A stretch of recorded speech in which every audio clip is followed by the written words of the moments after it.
என்னதான் உலகமே காதல் தினம்னு சந்தோஷமாக கொண்டாடிட்டு வந்தாலும் இந்த நாள் தான் கருப்பு நாள்னு இந்தியா இன்றளவும் கண்ணீரோட சொல்லிட்டு இருக்காங்க.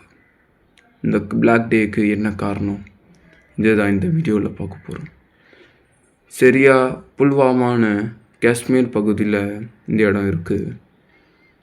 ஒரு சிஆர்பிஎஃப் சோல்ஜர்ஸ் இவ்வளோ நாள் வேலை செஞ்சு ஒரு குடும்பத்தினரை பார்க்கணுன்னு சந்தோஷமாக இருக்காங்க.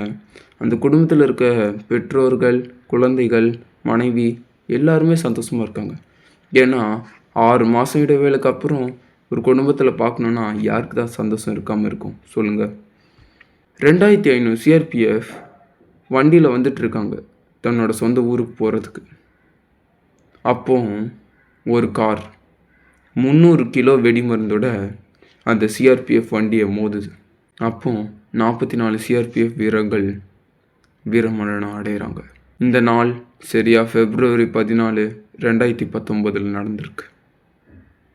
அப்போ வரைக்கும் காலையிலேருந்து எல்லாருமே வேலண்டைன்ஸ் டே, காதலர் தினம்னு பீச்சு பார்க்குன்னு சந்தோஷமாக சுற்றிட்டு இருக்க நேரத்தில் இந்த மாதிரி நடந்தது இந்தியாவை ஒரு மாதிரி ஆச்சரியத்துலேயும் கவலையிலையும் விழ வச்சதுன்னா இந்த நாள் தான். இந்த கார் ஆக்சிடெண்ட்டுக்கு காரணமானது ஜெய்ஷ் இ முகமது அமைப்பு. அந்த காரை ஓட்டிகிட்டு வந்தது ஆதில் அகமதுன்னு ஒரு டெரரிஸ்ட். கரெக்டாக இது புல்வாமான்னு ஒரு இடத்துல.